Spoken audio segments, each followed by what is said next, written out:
Tracheostomy और tracheostomy care के बारे में बात करेंगे।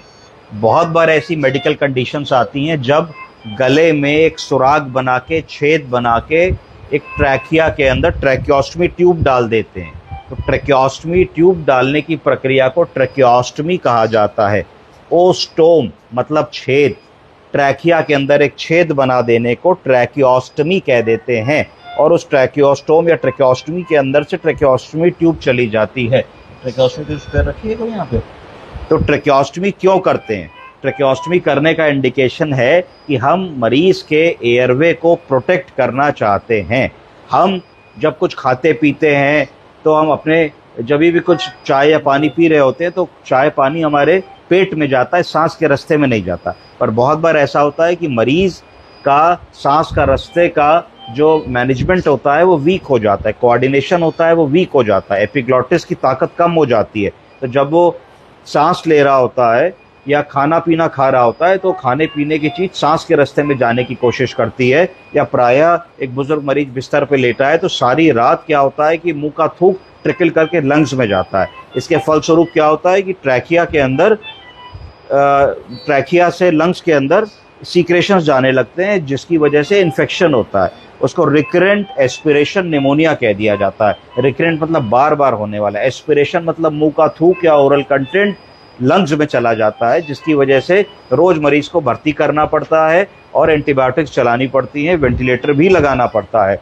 ऐसा ना हो इसके लिए हम एयरवे को प्रोटेक्ट करते हैं। एयरवे प्रोटेक्ट करने का क्या तरीका है कि हम नाक से और मुंह से सांस ले रहे हैं, ऐसे करें तो नाक और मुंह से सांस ले रहे हैं, हम लोग यहाँ पे एक छेद बना देते हैं। यहाँ पे छेद बनाने से क्या होता है कि जो हमारा मुंह का थूक वगैरह ट्रिकल होके जा रहा है वो यहीं रुक जाता है, वो लंग्स में नहीं जा पाता। इसको ट्रैकियोस्टमी कहते हैं। अगर हम यहाँ पे देखें तो ये ट्रैकियोस्टमी है। ट्रैकियोस्टमी में ये हमने आगे एक चीज़ लगाई हुई है, इसको फिल्टर कहते हैं। फिल्टर की क्या आवश्यकता है? फिल्टर की आवश्यकता ये है कि जैसे हम अगर नाक से सांस ले रहे हैं तो नाक में बाल हैं और थोड़ा गीलापन है, तो उन बालों से और गीलेपन से जो हम एयर अंदर ले रहे हैं वो गीली हो रही है, मॉइस्चराइज हो रही है, उसकी ह्यूमिडिटी ठीक हो रही है। और अगर कोई फिजिकल चीज़ ऐसी है तो जा रही है तो नाक के बालों में और रुक जा रही है, तो फिल्टर का काम कर रहे हैं। तो ये हमने ट्रैकिया में एक छेद बनाया जिसको ट्रैकियोस्टमी की, इसके अंदर ट्रैकियोस्टमी ट्यूब डाल दी। ट्रैकियोस्टमी ट्यूब को डाल करके हमने एयर पुश कर दी। एयर पुश करने से क्या हुआ कि ट्रैकिया में ट्यूब गई, ट्यूब के चारों तरफ एयर पुश करने से एक पैकिंग बन गई। पैकिंग बनने से कोई भी थूक या कंटेंट या खाना पीना अंदर नहीं जाएगा। ये फिल्टर लगा दिया। फिल्टर में क्या है? फिल्टर में एक सामने का छेद है, दोनों तरफ ब्लॉटिंग पेपर जैसी चीजें लगी हुई हैं। उन ब्लॉटिंग पेपर से जो भी सांस मरीज खींच रहा है वो सांस उस ब्लॉटिंग पेपर के थ्रू होके जा रही है। तो जो फिजिकल ऐसी कोई इम्प्योरिटी है वो भी रुक जा रही है और थोड़ा मॉइस्चराइज भी हो जा रहा है। और यहाँ एक ऑक्सीजन लगाने का पोर्ट है, तो अगर हमें ऐसा लगता है कि इसमें ऑक्सीजन लगानी है तो हम इसको ऑक्सीजन भी लगा सकते हैं यहाँ से। इस तरीके की एक तरीके का ये हो गया हमारा मामला।